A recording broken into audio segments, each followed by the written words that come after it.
This footage was emailed over to me by a viewer out of Anaheim, California. Shocked by what he saw, obviously, while he was pumping some gas, he took out his phone and started recording.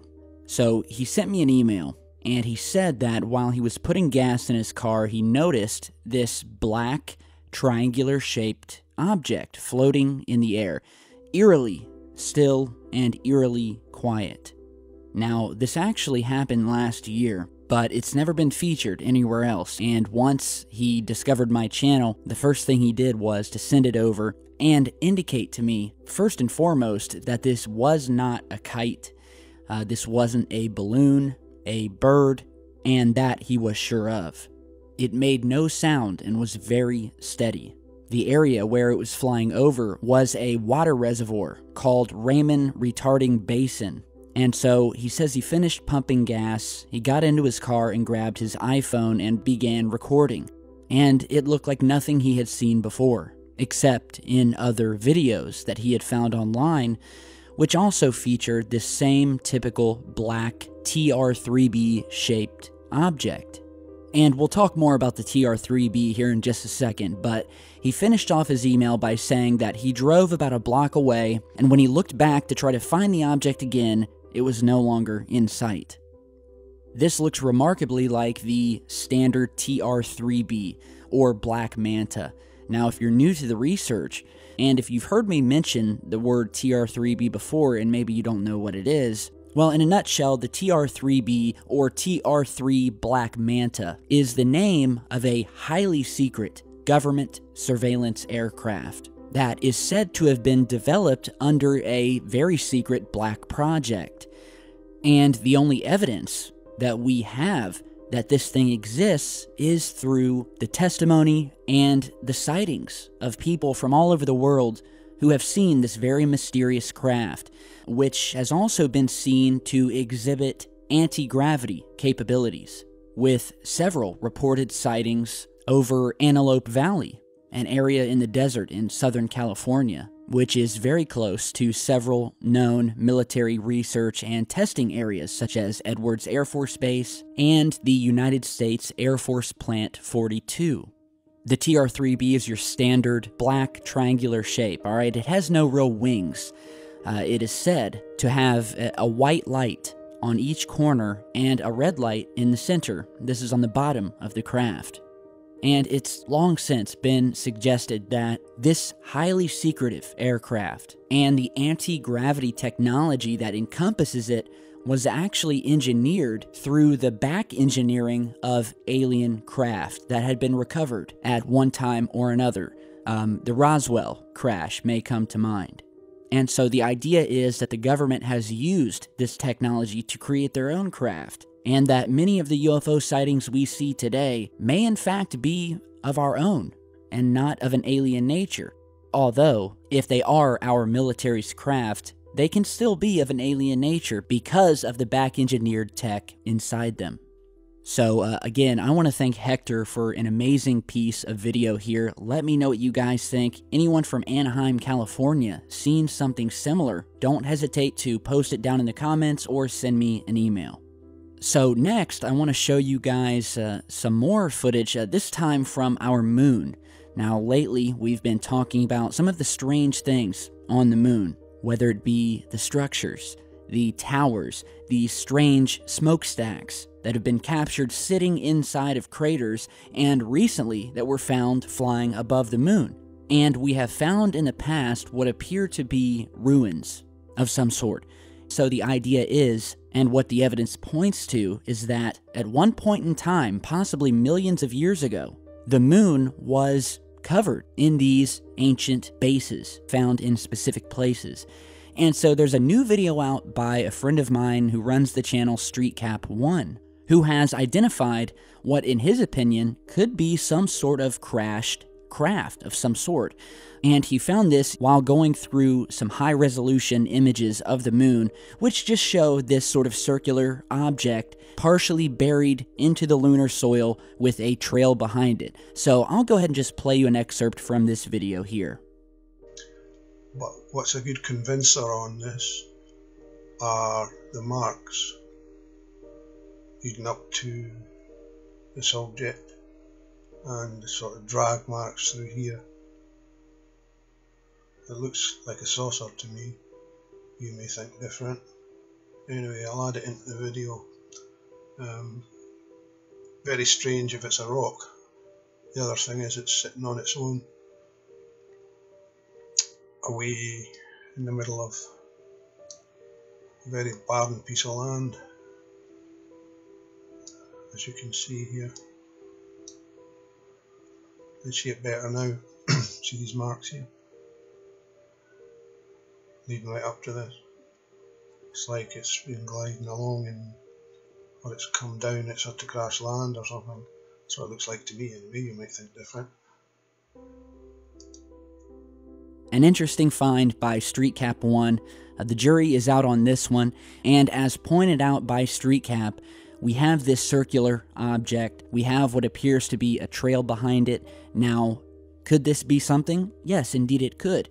Could this be a rock or an asteroid that skidded across the surface? Could be that as well. But I think what StreetCap was pointing out was the almost perfect cylinder shape of this thing, and some of the surface structures to it. And I know many of you have asked in the past if there were beings out there that had these advanced craft and that were so much more advanced than us, why do they seem to be crashing their ships all the time? And this goes to whether we're talking about Roswell or any of the other alleged crashes on Earth, or some of the things that we found on the moon, on Mars, and other bodies in the system that would appear to show partially buried wreckage or ruins.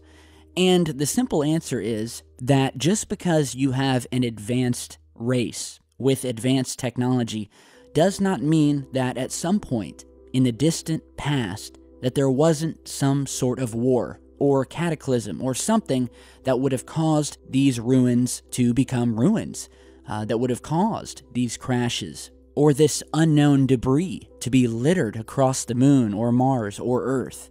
And the theory has been put forth by some people that there indeed was some sort of ancient war, hundreds of thousands, millions of years ago. And it happened very close to us. And they point out the fact that this is why the moon is so heavily bombarded with craters, and that many of these aren't craters at all, but instead are the remnants of nuclear explosions being detonated on the surface during this ancient conflict.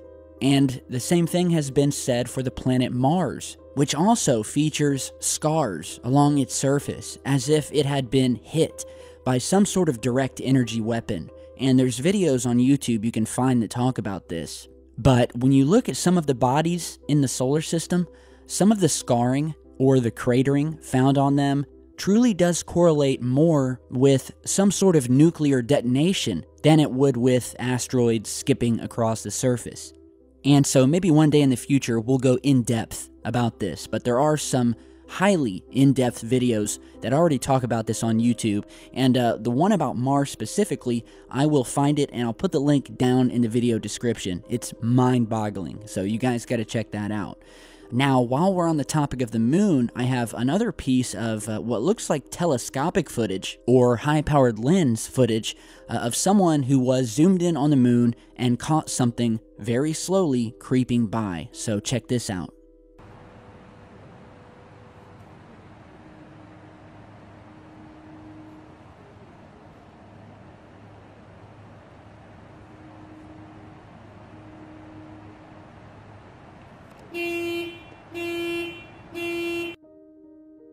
Alright, so I don't have too much information, but we do have a very mysterious piece of footage. Seems to be zoomed in on the moon, possibly with a high-powered DSLR camera with a very expensive lens on it, or a telescope, one of the two.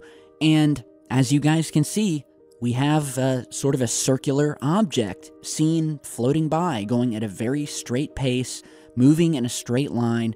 And as I analyzed this, one thing became clear, and that is the fact that this does not look like a plane at all. Does not look like a plane, and at the closeness that he zoomed in at the moon, I would have to think that this is either something very, very large that's close to the moon, or it's something closer to the Earth. Something that's possibly orbiting the Earth, maybe a satellite, something like that. But again, if this was a satellite, I still wouldn't expect it to be this large. And again, we can see how this thing is almost a perfect circle. It's kind of oval shaped. So this very well may be something very large moving by somewhere out there in space, at some point in between the Earth and the moon. And, I just love these types of videos because it just shows there's a lot of unknown things out there in space that every now and again you'll see floating by. And if you're really lucky, you'll see it making these sharp left and right-hand turns, disappearing and reappearing, and all of this other really cool stuff. So thanks to the person who sent this over, whatever your name is. If you have any more footage like this, don't hesitate to email me back. So before we end today's video, I want to give you guys an update to the video I posted yesterday when I featured a couple of different UFO sightings, and one of the sightings was what you're seeing here, where a viewer in a rural area of Puerto Rico had been driving along and captured this very strange, almost fish-shaped like object far in the distance. And we didn't know what it was. It didn't seem to have any sort of basket on it like you would see with a hot air balloon. And so we posted it up, and with the help of some of you guys, I think we actually may have identified this. And what I found out is that in Puerto Rico, not exactly in this area, but seen in other areas, is something called the Tethered Aerostat Radar System. And it's basically this flying blimp type vehicle that actually looks for drug operations from the sky. And it also is used to detect aircraft that are flying at low altitudes. As you're seeing with this much bigger close-up image here, we have the same type of fins in the background, and I think we have a dead ringer for what we're seeing in this UFO footage. So I would say that it's case closed on this particular piece of video, and that's great. Whether we find out something is not of this planet or is possibly some sort of secret government project, or if it's something natural, that's the point of this research. And although it doesn't happen very often, sometimes we are able to figure out what some of these things are. So big help to everybody who emailed me and is continually helping me to try to identify some of these pieces of footage. So pretty cool nonetheless. Never knew these drug blimps existed. But yeah, at least we can move forward, and we've got plenty of other unidentified and mysterious craft that we will be featuring in future. So thank you guys for stopping by today, and remember, all of you guys, to head over to Twitter and follow me, because I constantly post updates as to when new videos are coming, and also, should anything ever happen to my channel, and you guys are maybe trying to figure out if there's another channel, or trying to get a hold of me, you know that you can head over to my Twitter, and I can give you all of the info that you need. So there's a link down in the video description. Again, go and follow me on Twitter, and we will continue this search for the truth. So thank you guys, have a great rest of your night, and I will see you all back in just a bit.